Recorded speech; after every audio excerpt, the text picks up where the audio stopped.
Nah, sekarang kita coba bahas satu-satu soal efek Doppler.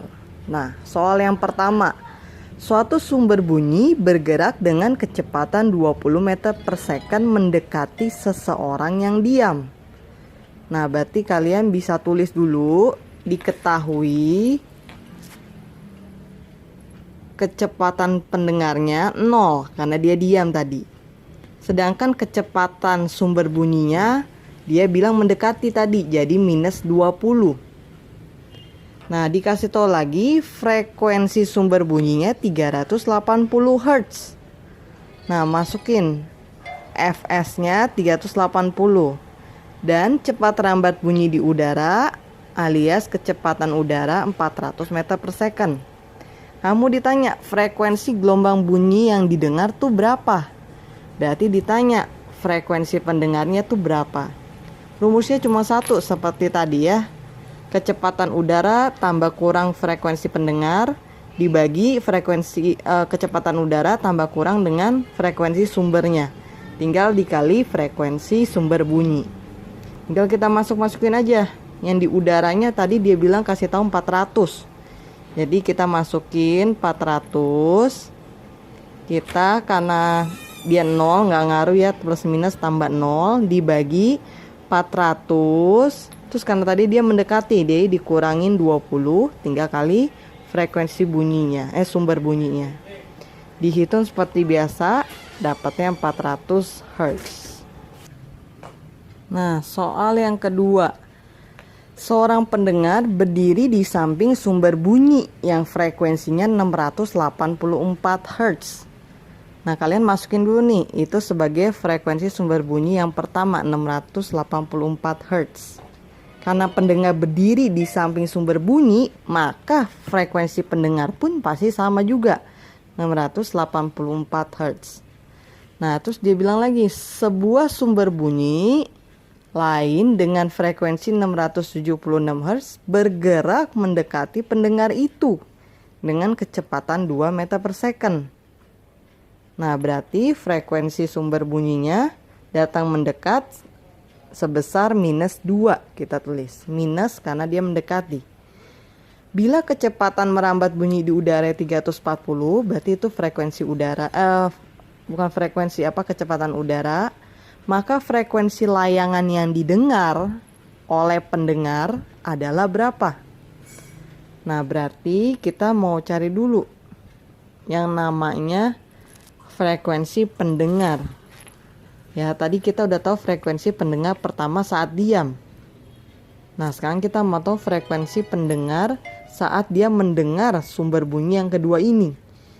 Nanti kalau kita disuruh cari layangannya, tinggal kita selisihin aja dua frekuensinya.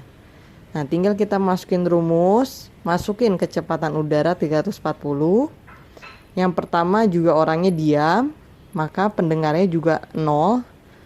Terus kita masukinnya dibagi dengan kecepatan udara dikurangin frekuensi sumber yang mendekati tadi minus 2 kali frekuensi sumber bunyi yang kedua 676 Hz. Masukin, dapat hasilnya 680 Hz. Nah, berarti layangannya berapa nih terdengarnya? Tinggal kurangin aja posisi dia pertama kali saat dia diam berdiri dengan dia mendengar saat yang kedua. Berarti frekuensi layangan itu yang terdengar oleh pendengar adalah sebesar 4 Hz. Jadi jawabannya yang C. Kita masuk soal ketiga. Katanya kereta ini bergerak. Kereta bergerak A dengan kelajuan 72 km per jam. Dan kereta B dengan kelajuan 90 km per jam bergerak saling mendekati. Berarti kita tulis dulu ya. Ada kereta A sama kereta B. Nah, kecepatan A 72 km per jam kita convert dulu menjadi meter per second. Jadi 20 meter per second. Terus kereta B 90 km per jam. Jadi kita convert dulu jadi 25 meter per second.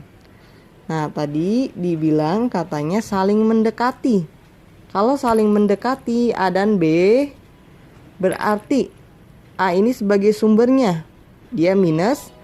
Nah, yang B sebagai pendengar, dia plus, mendekati.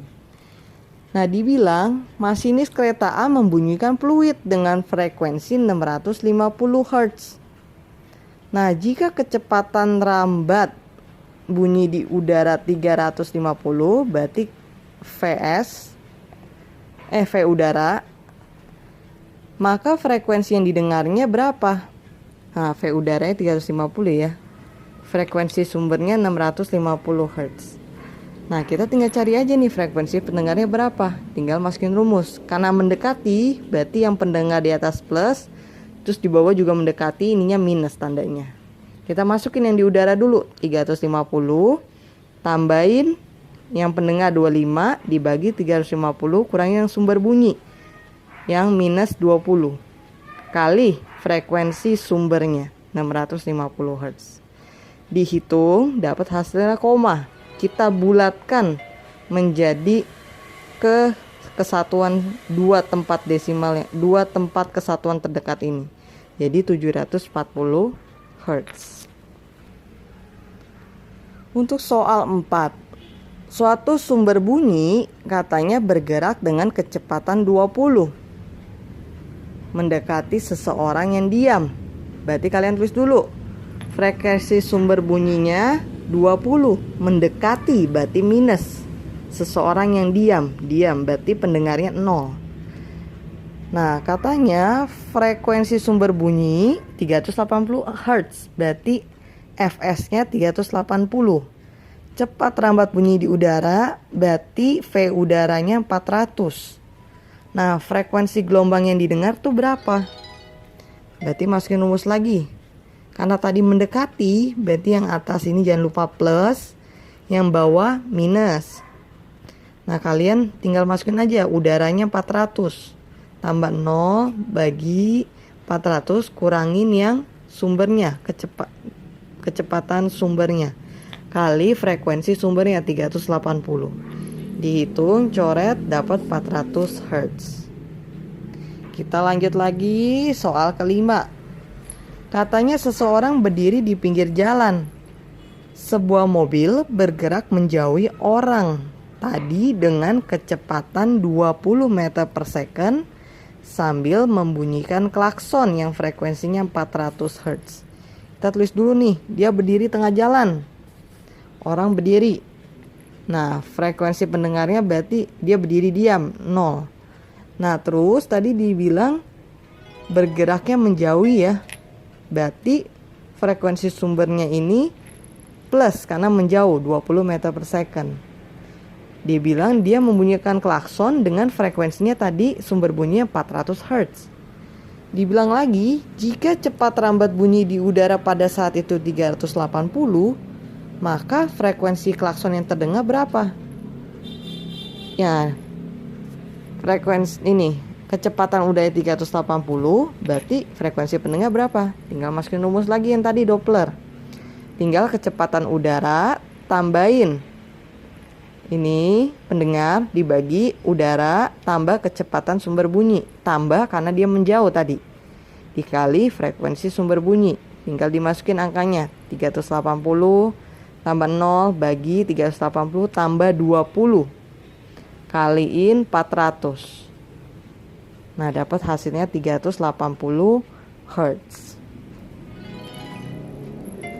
Nah, soal ke-6 ini kalian jawab sendiri ya.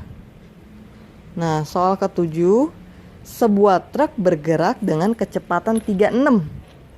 Berarti Vs-nya 36 km per jam di belakang sepeda motor. Nah, katanya dibilang ada saat truk mengeluarkan bunyi klakson dengan frekuensinya 1000 Hz. Pengemudi sepeda motor membaca pada speedometer angka 72 km per jam. Apabila kecepatan bunyinya 340, pengemudi sepeda motor itu akan dengar klakson pada frekuensi berapa? Tulis dulu yang diketahui. Ada truk, ada pengemudi sepeda motor. Tadi dibilang truknya itu di belakang sepeda motor, sedangkan mereka bergeraknya searah. Nah, kecepatan truk dia sebagai sumbernya 36 km per jam. Kalian ubah dulu menjadi 10 meter per second. Karena truk ini di belakang motor dan dia melajunya ke depan, pasti otomatis dia mendekati motor. Karena mendekat, jangan lupa di minus. Sedangkan pengemudi sepeda motor, kecepatannya 72 km per jam. Kita convert dulu menjadi meter per second, jadi 20 meter per second. Nah, karena sepeda motor ini bakalan pasti menjauh dari truk ini, makanya kamu jangan lupa pendengarnya ini minus. Nah, lalu dikasih tahu frekuensi sumber bunyi klaksonnya 1000 Hz dan di udaranya 340. Tinggal kalian masukin rumusnya. Ya, karena tadi ini minus, kalian masukin 340 kurangin 20 dibagi 340 kurangi 10, tinggal dikali 1000. Kalian hitung dan jangan lupa dibuletin. Jadi 970 Hz. Nah, itu ya pelajaran fisika kali ini ya.